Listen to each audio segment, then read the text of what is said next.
You're listening to ChooseFI Radio. The blueprint for financial independence lives here.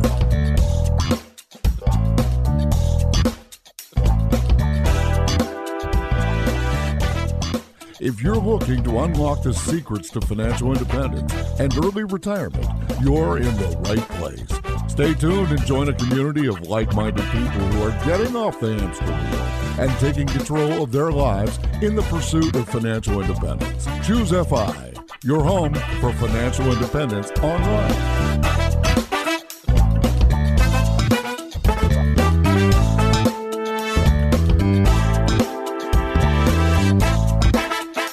All right, everyone, I am so excited about this episode. I know that if you've been with us for the last couple of months, you've kind of picked up, we've been leaning into college. It seems to be about that time of year. A lot of people are thinking about it.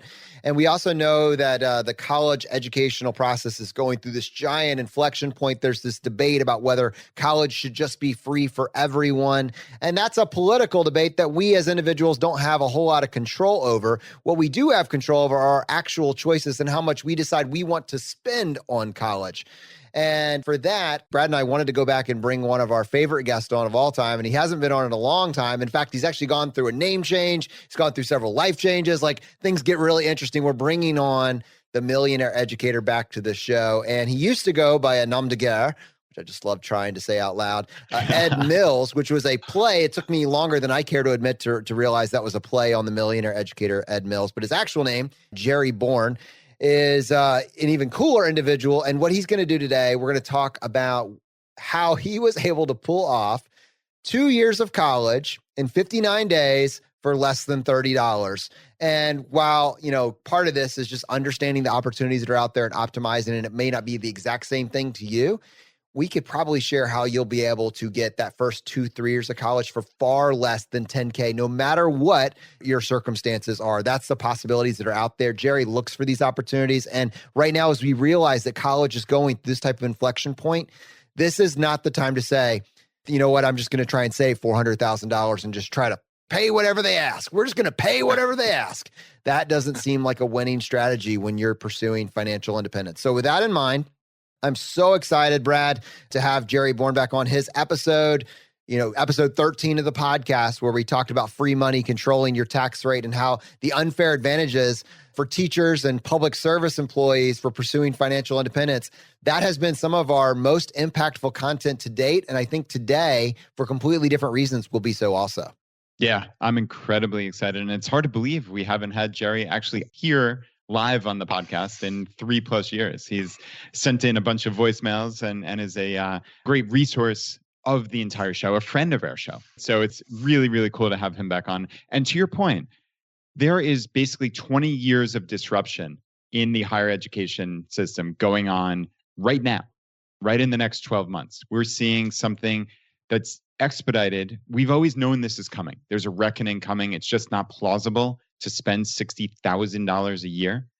And we are seeing that expedited here live in front of us, in large part due to this COVID crisis. So we could not possibly ask for a better time to have Jerry come back and talk us through this. So with that, Jerry, welcome back to ChooseFI.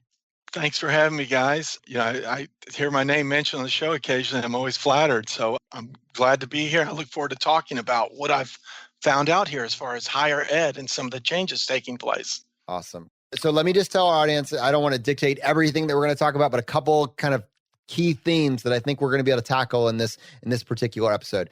We're going to be able to talk about what you actually did, how you were able to get basically 2 years of college credit for less than $30 and in under 2 months, or right around 2 months. We're going to be able to talk about CLEP testing, how that plays into this, and also as a strategy that's out there, because we really haven't talked about it to this point with any real degree of confidence, and it's a winning strategy that's available. And we're also going to get into really just some hardcore savings tactics. I mean, the Millionaire Educator is, him and his wife, they were able to become millionaires on teachers' salaries. And every single year, their ability to sock away major money has been amplified by their intention and their determination to see this actually happen. So what started as an aspirational goal has now become a reality. They are the Millionaire Educators, and you can too. So with that, Jerry, let's start with 2 years of college in 60 days. How is that possible? Let's see. I'm always poking around to see what I can find as far as what's going on in higher ed. My son is 14 and he'll be in college here soon. I deal with students every day, so I always want to give them some insights. So when the COVID crisis hit, I forget how I came across it, but I saw that organization Sophia Learning, sophia.org. They were offering free college courses until the end of July 31st. So I thought, wow, that's pretty cool. And so I took a course just to see. I think I took ancient Greek philosophers because I didn't have that on a transcript. And I'm by no means an expert in the field now, but I took it and I think I did it in like 3 days.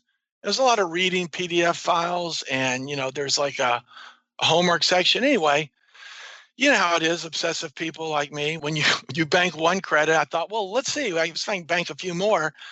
And then I realized, wow, 10 courses at 30 would be a whole year of college. And that gave me a little goal. And I started doing it. And like I said, they were free all through that point.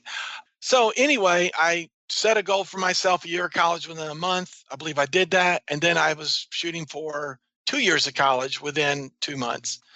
So I believe I started April 12th and I finished July 9th. I think I'm just off the top of my head. But at any rate, I was able to get a whole boatload of courses.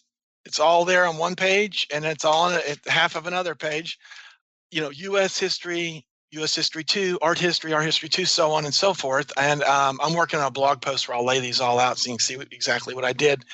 But at any rate, it ended up when it was all said and done, sending the transcript and having them added to my college transcript, it was $30.25. Wow. So that comes out to $1.47 per 3-hour course. And it's totally legitimate, totally, what's the word I'm looking for? Accredited? It's accredited, yes. I mean, that blows my mind, the fact that 2 years of college were done in 59 days for no money. So Jerry, we're taking a college course in 3 days on average. What the hell was I doing for the whole 4 other months Right, I was in the seriously. class? But it begs the question, what is that? How could you possibly learn anything in 3 days? Like, is this just to get credits? Are you learning? Like, what, and I'm not implying either is good, bad, or indifferent. Honestly, there's a system and we play by the rules. But in your estimation, did you learn a lot, like akin to a college course? Or was this just to get credits? Well, yeah, I should have said that. I took this from strictly a credentialing perspective, and I was seeing how many credits I could get. Now, to be fair, I had background in some of these courses. I would say roughly half, from my MBA and my Davidson undergrad.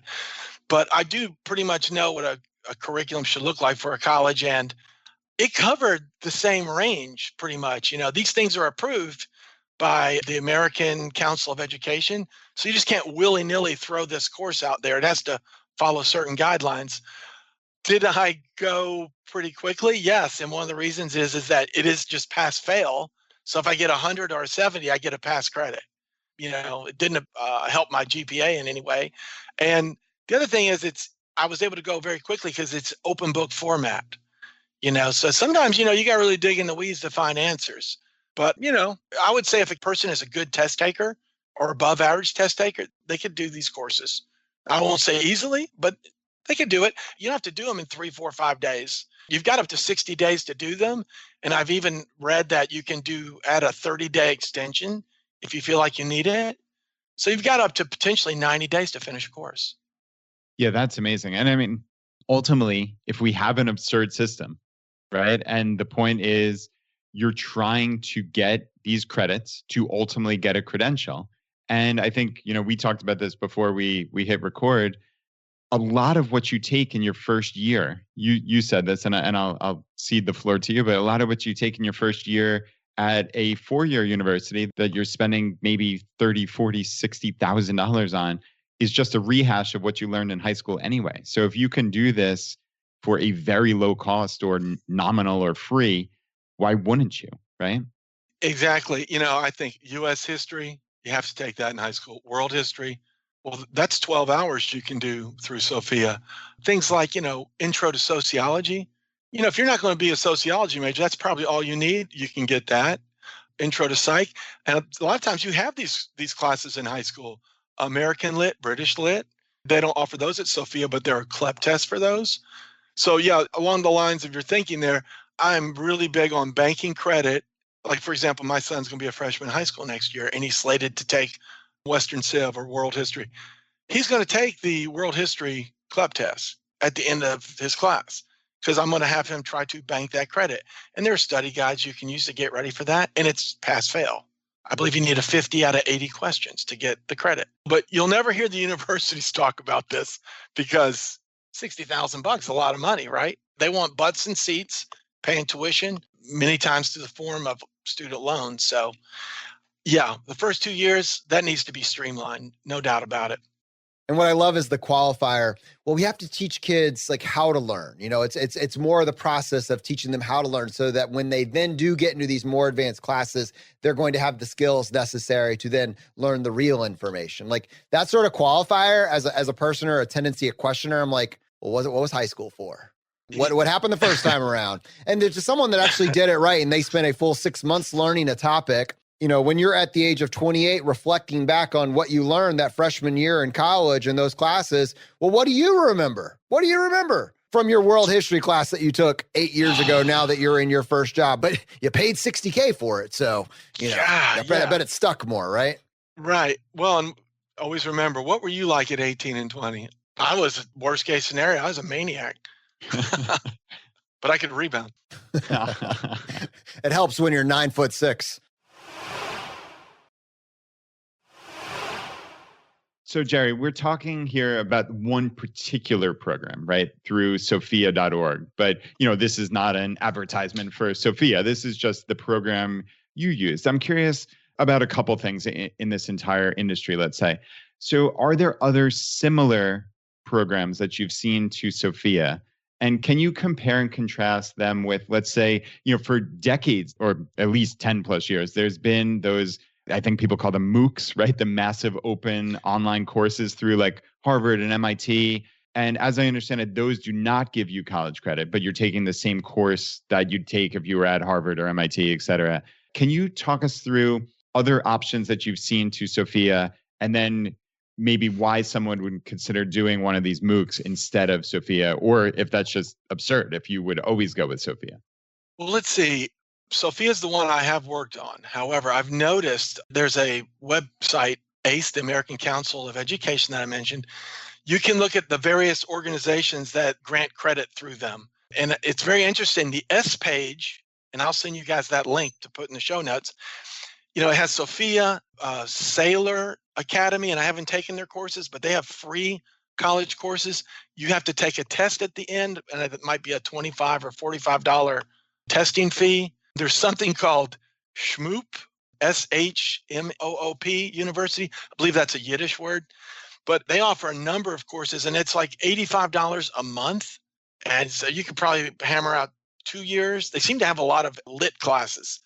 And then there's Straight Line, another thing I was just looking at this morning. A lot of people use that. It's like a $100 fee a month and then $50 per course. And they offer, I think, about 30 courses.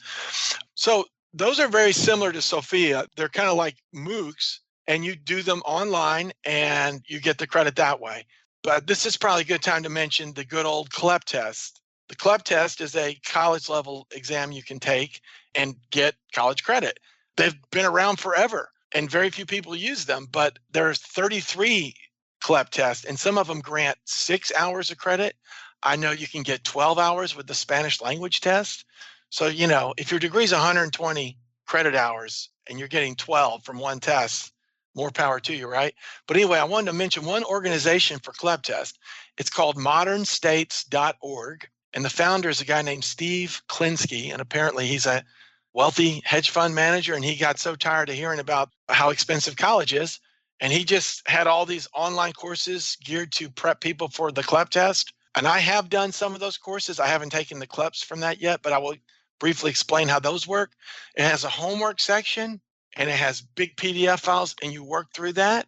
I forget what grade you have to have, but when you work through that, you submit it and they will send you a voucher to take that CLEP test for free, okay? And then the only thing you have to pay is your sitting fee at the university you take that test at. But when you pass your CLEP test, they'll even reimburse you for your sitting fee. So that's free college credit. And of course, let me mention one other one that's free college credit, and it's called DSST. It's at getcollegecredit.com. A lot of people in the military use this as well. They have 38 tests. They offer some classes that are worth upper level credits. People who are trying to streamline a degree, one of the problems they usually have is acquiring their 30 hours of upper level credits. Well, some of these they have for testing, okay? And one last one I'll mention here, study.com has a program where you can go for $99 a month. And I believe you can take 2 classes per month. And they also offer a lot of upper level credits that you could use to fulfill that 30 hours of upper level credits.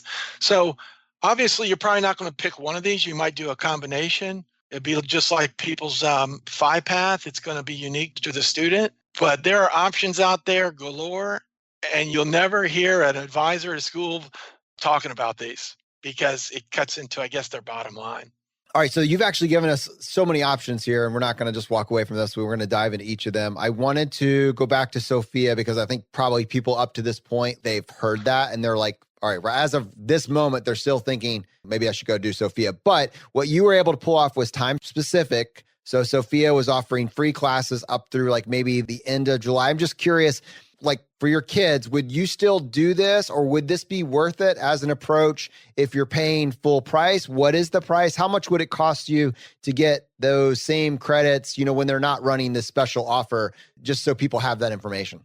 Yeah, great question, because even if you're going to pay full freight on Sophia, which is $330 per 3-hour course, that can even be discounted because it seems every time I took a course and passed the first test, I got a $50 voucher for my next course.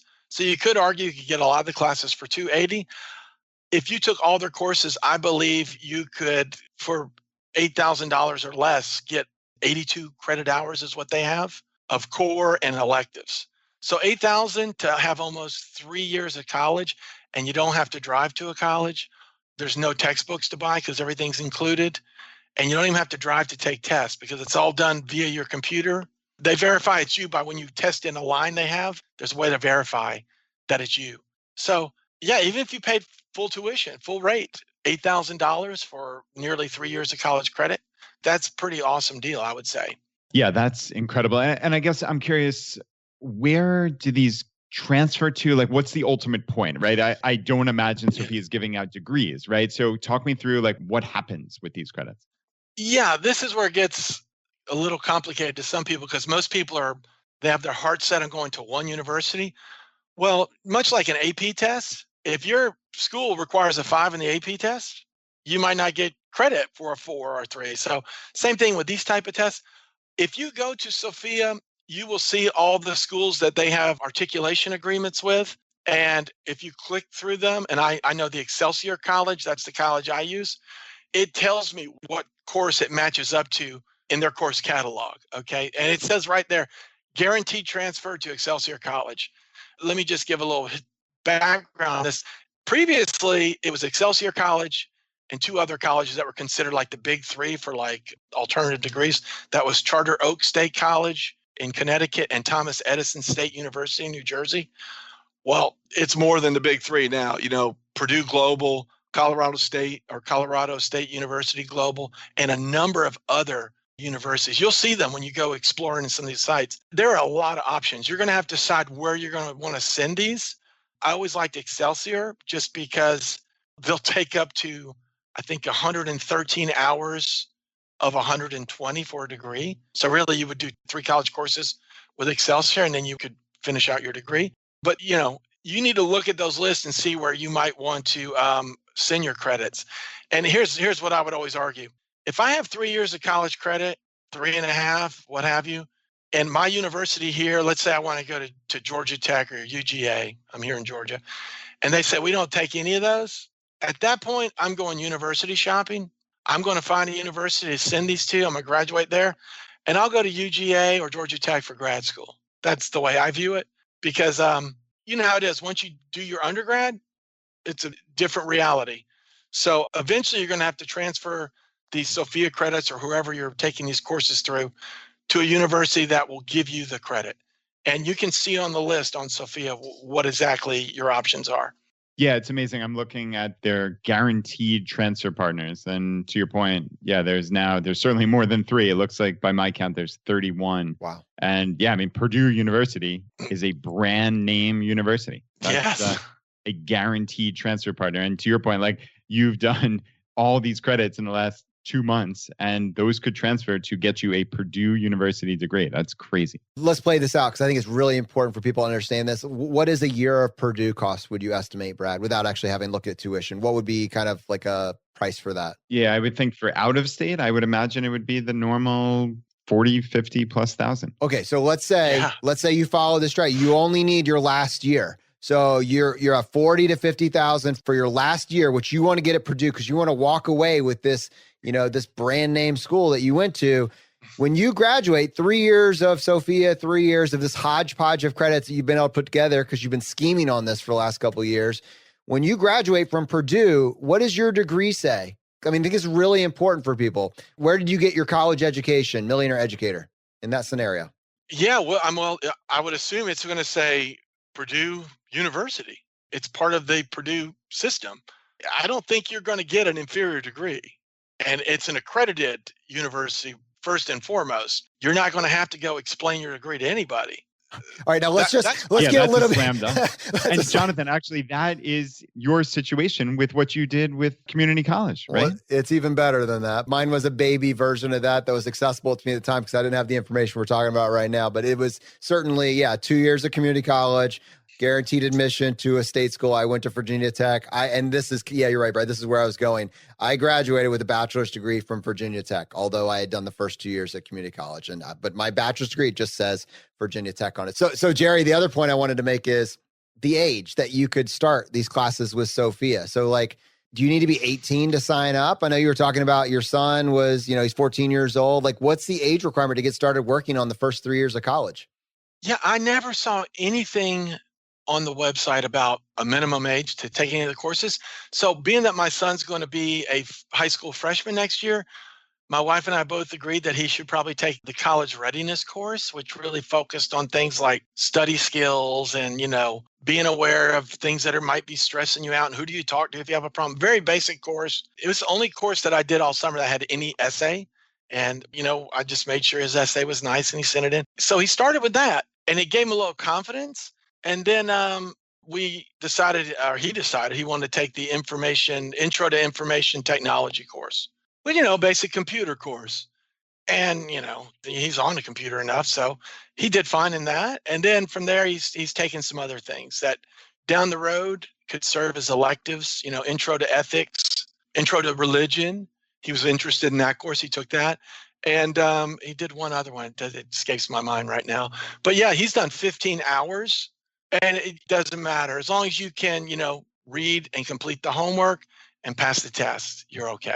That's amazing. So 15 hours, that's a semester. That's 1/8 of a traditional 4-year college right there. Yeah, I told him you have 12.5% of your degree done. And it just kind of blew his mind. He doesn't understand how a degree works, but that's the way I phrase it to him. But you do. And that's the great thing. So that actually is what I want to talk about next. So you have done more research about this than anybody I know. And you have a son who is right in this age bracket where, okay, your exact research is going to impact him. What's the prototypical path that you would advise someone else or your son in this very specific case? What do you think with your knowledge of the system? What should he do? I think I'm a Spanish teacher, so I generally have kids who are planning to go to college. And, there's a wide range of motivations and abilities in that spectrum. But generally, I have pretty good students. And I would tell that type of student, look, pay attention in any class you're in. And I would take, some of these things I've mentioned, like the CLEP through modernstates.org. And I would try to bank credit throughout high school. At that age, you have a lot of mental energy, a lot of motivation. I would just make it count in high school. I would be earning college credits during that time. I'd be chipping away at it because, 1 year leads to 2 years. I think it's very doable to get 2 years over the course of 4 years of high school. That leaves you in an enviable position. If you can get more and streamline your degree, even better from my perspective, because in the FI movement, I don't hear people talk about some of I view it as potentially lost years, 18 to 22. Because I'll be honest, Wow. I went to Davidson. I went to a good college. Truth be told, I shouldn't have been there academically. I was there to play basketball and I did my work, but I wasn't always the best student. But I drank way too much beer. I did way too much goofing off. And that's what a lot of 18 to 22-year-olds do. This would kind of help them maybe, I don't know, learn some work skills, maybe take some technical training and start earning some money. I don't know. I just think what potentially college can really set you on a bad path with a student loan and let's just say a lot of bad habits. Yeah, no, I certainly hear you. So right, you were hoping that your son through CLEP testing and maybe some other dual enrollment or some such, he's going to get about 2 years worth of college done by the time he graduates high school. And then what? Will you advise him to get a job at 18 and also take some online courses? Like, I'm not trying to grill you here, but like, I'm trying to think of what I'm going to advise my kids. So this is selfish for me.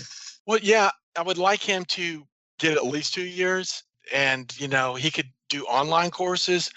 My big thing is he's got, I think, $60,000 in his college accounts, Ed Savings and 529.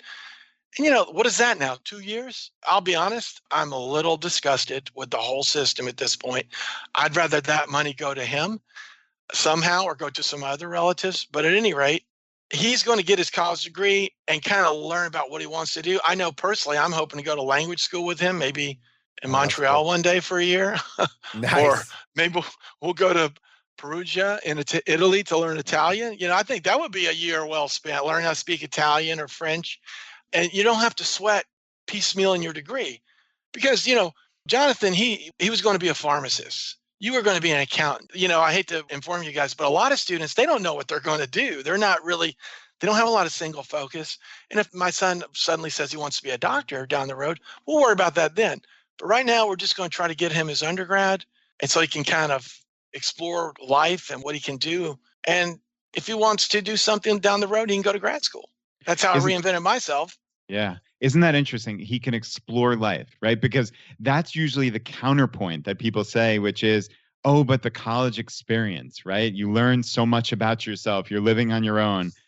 But your counterpoint to that is he could go live in Italy for a year, right? He could take online classes for next to free and live in Italy and have this amazing true life experience, not a carefully cultivated life experience on a college campus. I was just thinking out loud, while you're spending 6 months in your intro to humanities class that Ed just took in 3 days, this individual is taking a 1 year immersive, learning a language and the culture for less than your intros to humanities classes costing you. Like, that's the reality here. Wow. Yeah. You get to explore life when you can look at the problem a little bit differently. Well, I would just say this, instead of spending 4 years in college, there are a number of language schools throughout the world. There's cooking school, there are tech schools where you can get hard skills. And if you've already got a degree in your back pocket, you've got a different reality than most people. All right. That pressure would be off. We go to school and we take on $100K in student loan debt for a degree. What you're describing is, if we understand that that's a bad trade-off, let's do the degree for as inexpensively as possible. And then let's take that free time and focus on skills, which is actually what we'll be using for the duration of our life. If a college is giving us both, fantastic. If they're not, let's fix this and not wait for the political system to fix it for us. Amen. I'm not waiting. And never forget, it's very hard to get a student loan debt discharged through bankruptcy. Yeah. It's an anchor. I want to talk about something here. There was a couple points that you made. We need to circle back because you were saying, I think I'm going to have my son try to CLEP test his way out. I think that's going to be a strategy. So, and I wanted to see what that, at a granular level, what that actually looks like. So are we describing a process where he's already taking world history? So because he's in that AP class or that class in high school, whatever it is, that's the one that he's focusing on testing out of. Like, he's getting a synergy. He's being taught in the classroom, and then he's going and getting a study guide to allow him to then also take that and scale it to the CLEP? Or is it, in addition to all of his high school work, he's also trying to go through these study guides to learn these additional topics? Like, give me a sense for what that looks like in your high schooler's day. Okay. So as my son proceeds through high school, he's going to be a freshman next year, and he's going to have the following classes. He's going to have world history, and he's going to have, I believe, American government. Those are two tests that you can take via CLEP. Okay, so In his case, I will get him an account on modernstates.org, and he'll sign up for World History 1 and American Government. And he'll do the homework associated with that, which is roughly about 100 multiple choice questions that he works through over time. And it preps you to take the CLEP test. He's a good student. I know he'll do what he's supposed to in class in high school. If he's doing his classwork and he's doing that prep work, I feel very confident he can get 50 out of 80 questions on a CLEP multiple choice test. And the Western Civ, I believe, is also has a part 2. So that's potentially 9 hours of college that corresponds to what he's doing in high school. Okay.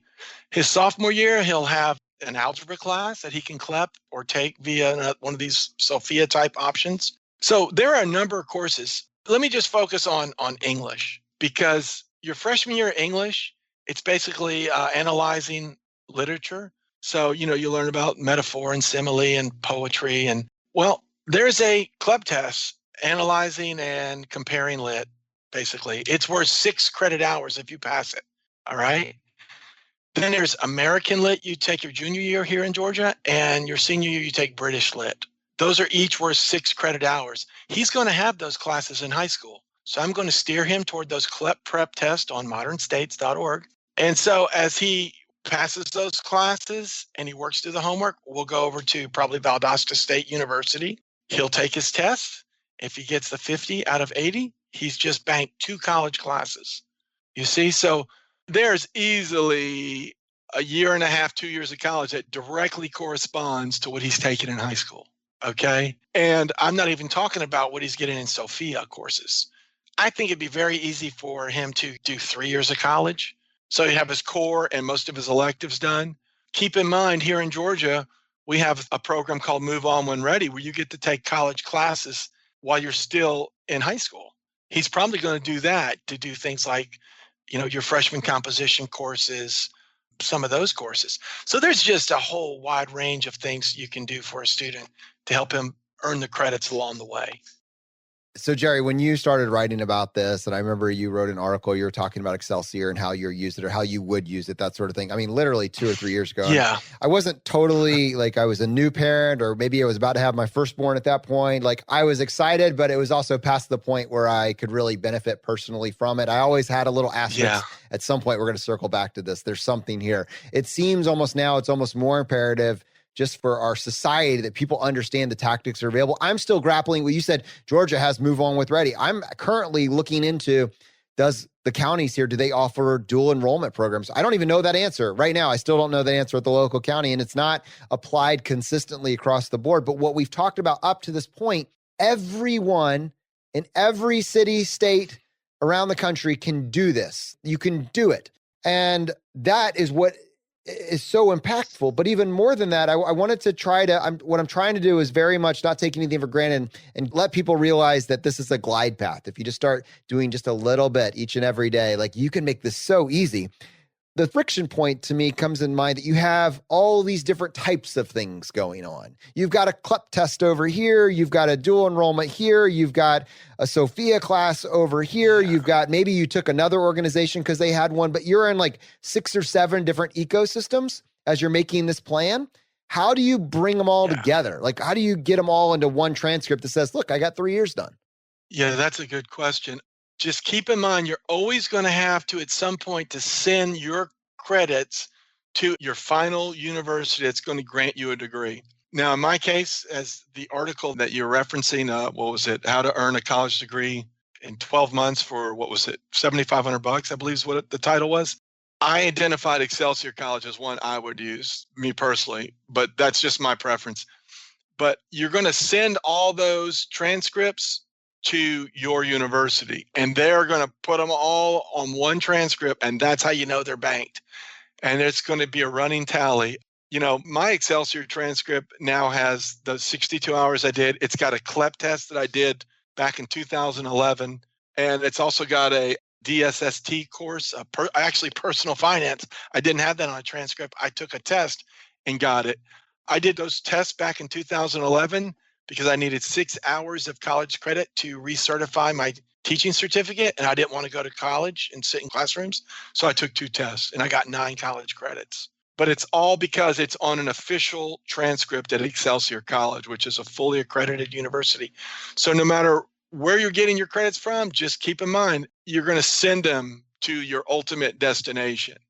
Awesome. Fantastic. So your final destination, there is a little bit of strategy here. There's some conversations that probably need to be had. Like, for instance, Excelsior has really positioned themselves to be incredibly flexible towards these alternate forms of education. So it sounds like, based on your experience and that of the CLEP community, a community of people that are sharing tactics on how to do this, Excelsior is your best friend in terms of just making this easy. But per what you were looking up, Brad, on Sophia, there's actually 31 colleges that with Sophia say, hey, we're very friendly to Sophia.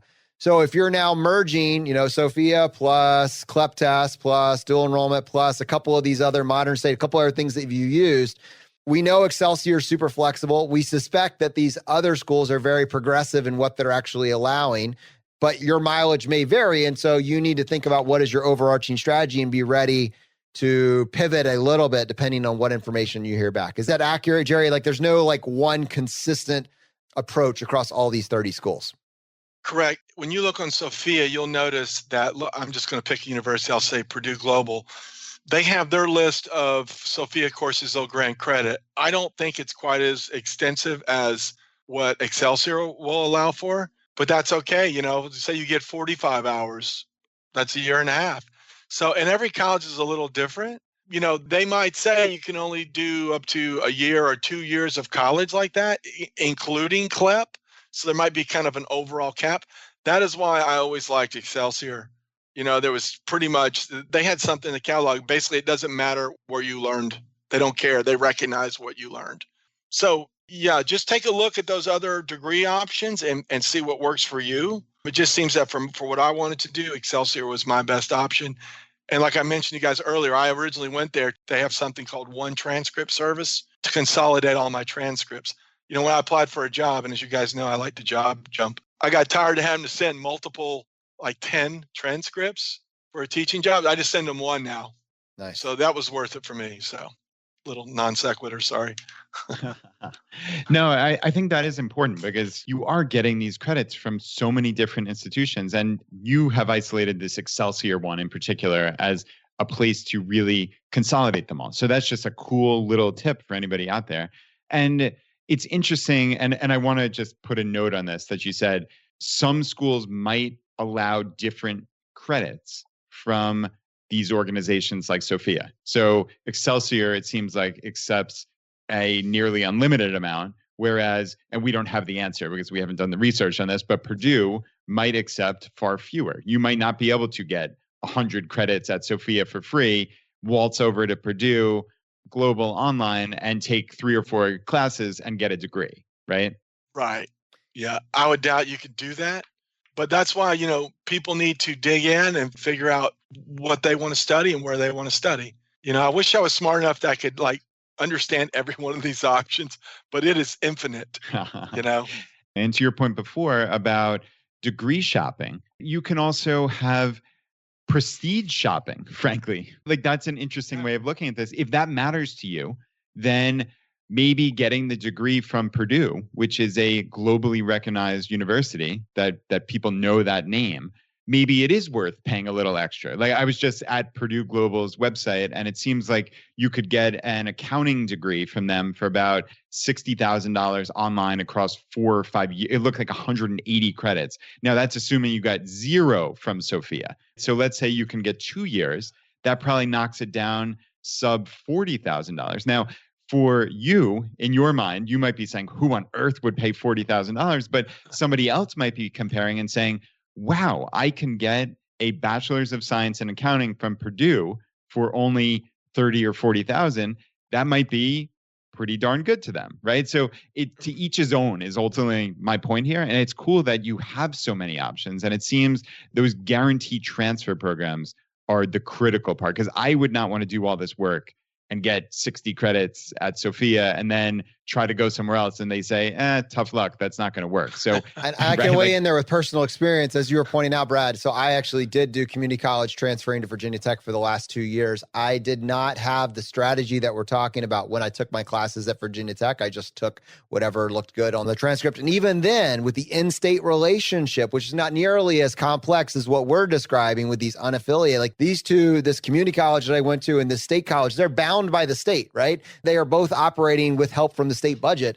They didn't accept probably close to 15 to 20 credits of what I had at the community college because I didn't do my homework ahead of time and find out which credits were guaranteed to transfer.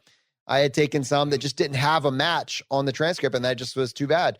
Should have looked, I guess. And so this is the point. If I'm going to do work on Sophia personally, and again, I'm not making a dogmatic call to someone else, but I'm not going to take things that I'm not confident about how those are going to be utilized towards the progress of this degree.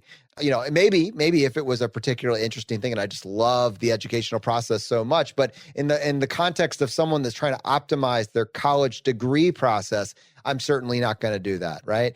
And just have the plan, know where you're going to land, work your way backward. Like I might actually, instead of starting with what does Sophia have, I might actually start with what's my final destination and then what do they accept and then build my strategy around that. If it's Excelsior, basically I know it's like a blank whatever, just fill in what you want. If it's Purdue, I'm like, what does Purdue take? Okay, what does Sophia offer? What else does Purdue take? And then I talk to the admissions counselor at Purdue to tell them a few of the things that I'm working on, a CLEP test that I'm doing, et cetera. And I would just make sure that admissions counselor had given me kind of a positive stamp that this is in fact a winning strategy. This will in fact work.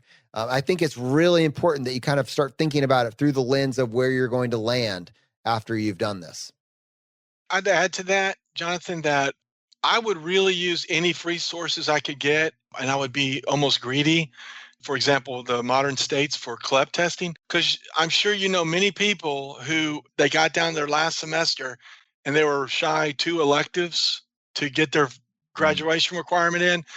I would rather, I know we're all big about optimizing in the FI community, but, let's say you you get 140 credits through testing and you don't apply all those to your degree.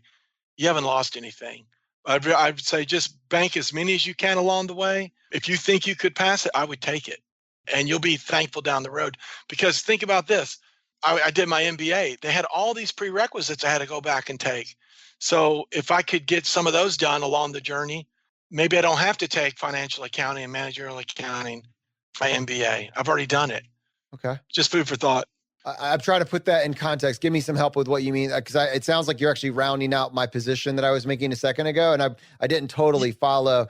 Are you saying that even if credits don't go towards your degree, they might be beneficial? Is that where you were going with that? Because down the road, maybe a graduate degree. Just help me get a sense for what you were saying. Yeah, additional coursework via testing can also take care of some of your prerequisites for graduate school. For example, I'm very familiar with the MBA. I think there were 18 hours I had to take or 21 hours before I could even get into graduate level MBA coursework, intro to finance, management, marketing, things of that nature. Those are all offered in alternative education formats now.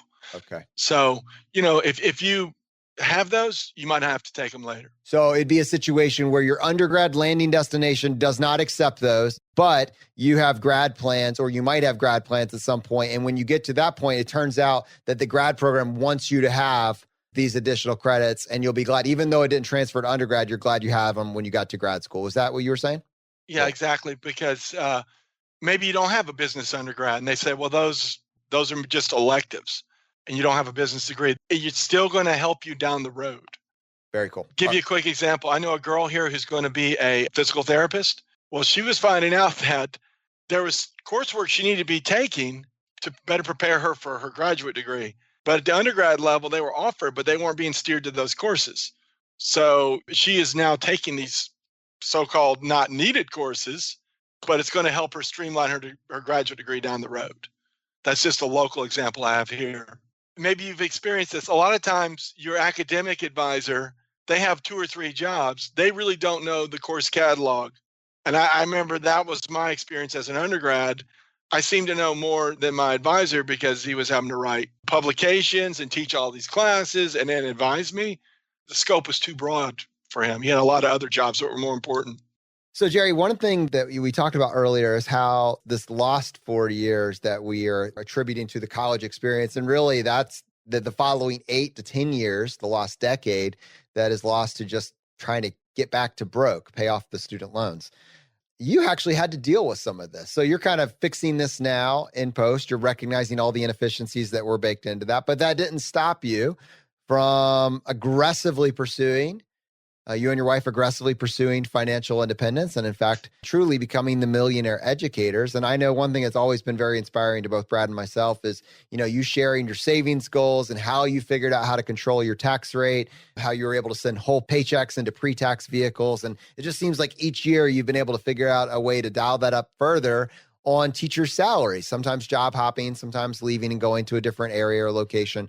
And I'd just be curious for you to catch us up on your savings goals for the past year or so. What have you guys been up to?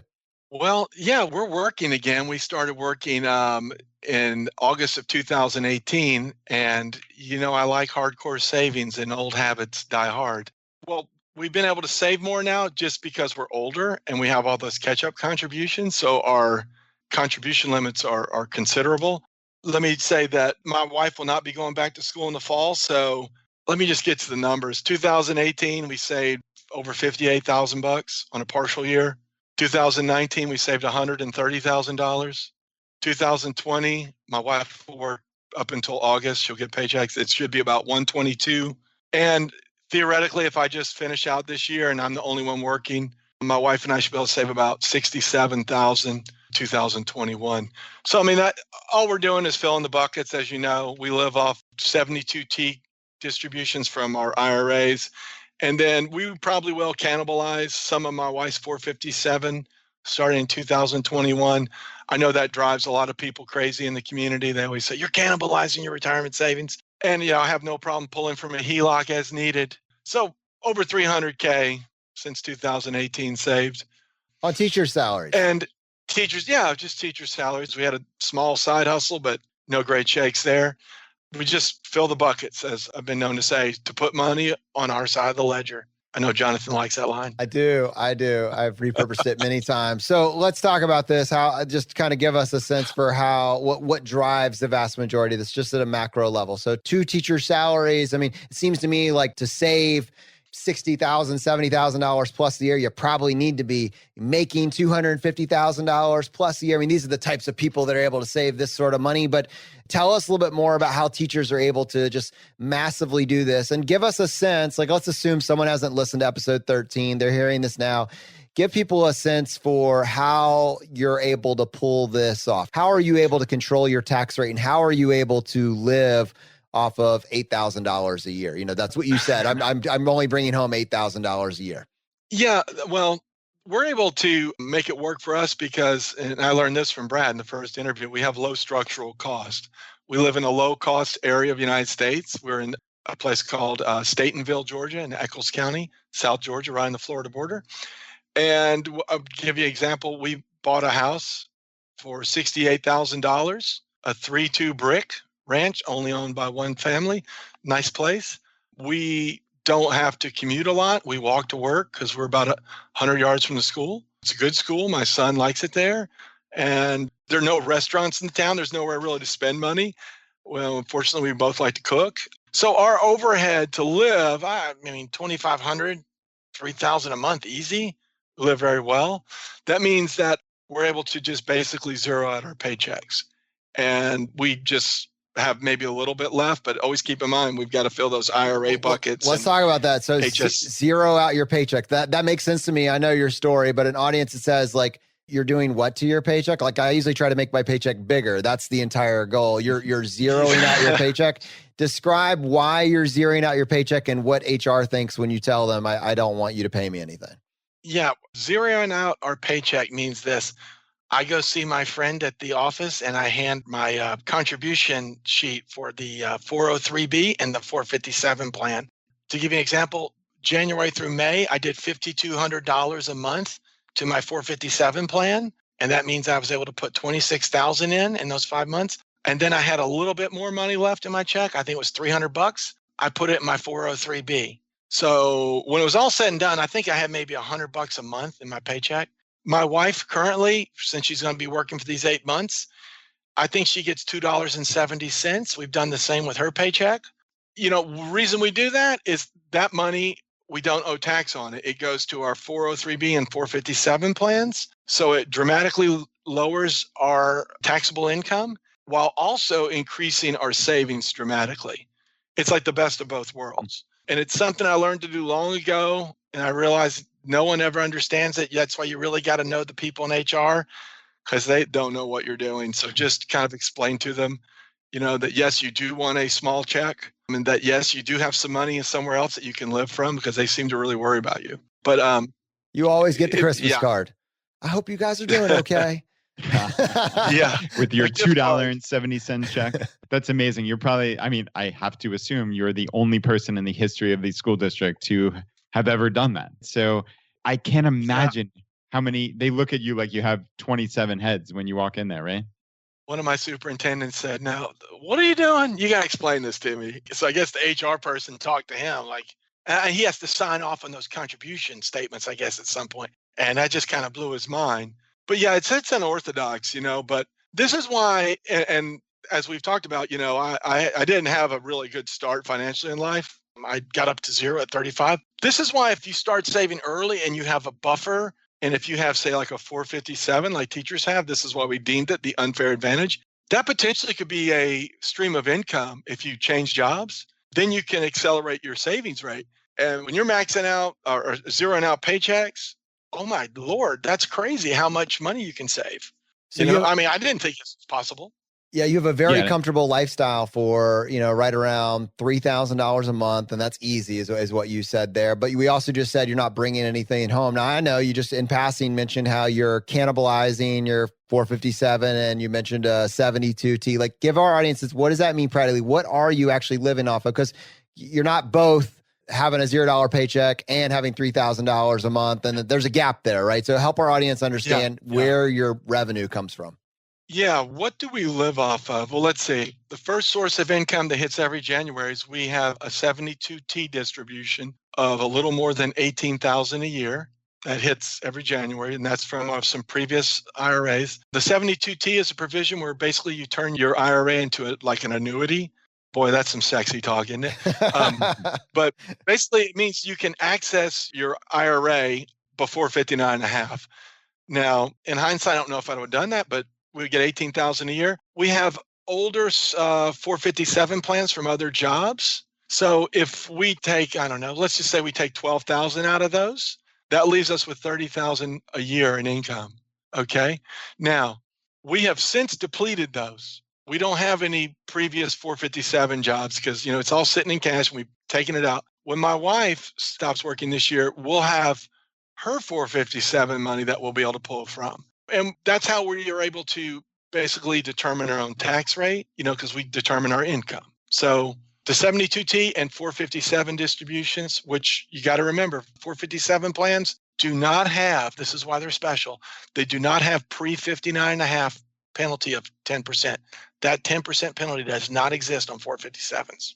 Yeah, that is huge. And amongst all of this, you are really controlling your tax rate down to almost $0 of federal tax, right? Because with all the contributions you're making pre-tax into these accounts by maxing them out or coming as close as you possibly can, you're lowering your taxable income on your actual wages down to virtually zero.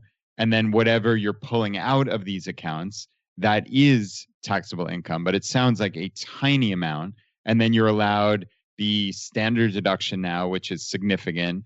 I'm right. Am I to assume that your federal tax liability, it's got to be pretty close to zero?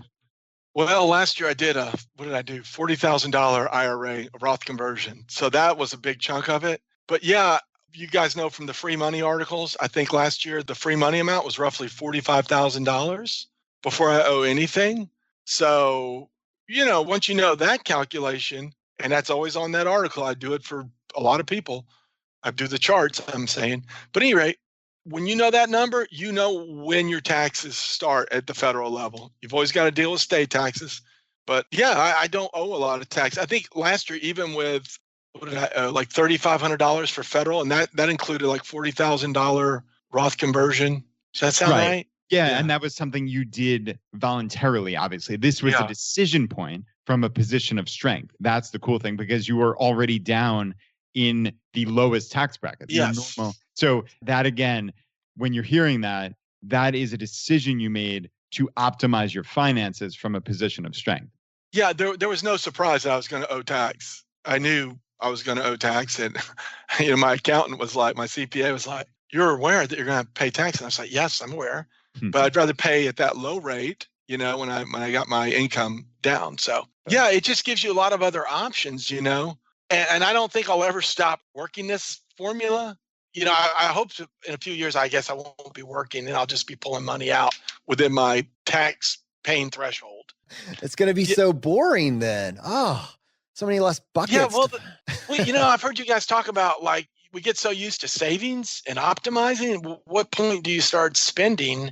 Now, I don't want to be a drunken sailor in port, and I do not like going past that 12% bracket. But, at some point you got to pull it out, and maybe I'm thinking legacy wealth at this point. But I haven't really, this is all new to me, because you just get so used to saving so hard for so long. And I don't want to say it hurt to save like this. I have enjoyed my life the last 10 years. It's been kind of awesome because I don't worry about money. I have a great lifestyle that I like, and I'm saving hard. But now what? Got $1 million IRA. Got to do something with that, That's amazing. Sounds like a to be continued to have you back on whenever you figure out now what indeed. Jerry goes into drawdown. Yes. Wow, this has been fantastic. So I guess for our audience listening to this, I absolutely know this episode, the impact that this episode is going to have on the community, the shareability of this episode, how much people are looking for this information, and how hard it is to find it. So I think this will very quickly become one of our most downloaded episodes of all time, just because of how important it actually is as part of the college conversation. Jerry, individuals listening to this that want to connect with you, they want to find out more about your free money article, which has to do with controlling your tax rate. They want to talk more about CLEP. They just want to find out more about the article you said you're in the process of writing now. What is the best way for someone to connect with you and your content? Easily, millionaireeducator.com. You can email me from that site. I have a small Twitter presence under ed_mills_. I still have that. Sorry, everybody. But yeah, I'm not hard to find. Sometimes I get a little swamped in replying, but I'll try to get back to you. Jerry, thanks so much for coming on the show, man. This has been great. Thanks for having me, guys. Keep up your awesome work and keep helping people find their financial independence. To our audience, if you got value from today's episode, go ahead and press the subscribe button on the platform you're listening to this on. It just lets the providers know you're getting value from the show and you want to be here when we produce additional content. And seriously, if you are at all interested in doing college in a more efficient manner, you got value. So don't keep it to yourself. Share it with a friend, a family member, an interested party. This is the most important conversation you could have around the cost of college. And this episode could be the perfect gateway to open up the possibility, saving yourself hundreds of thousands of dollars. So I am excited, so excited and grateful for Jerry for joining us on the show today. We'll see you next time as we continue to go down the road less traveled. You've been listening to ChooseFI Radio Podcast, where we help middle-class America build wealth, one life hack at a time.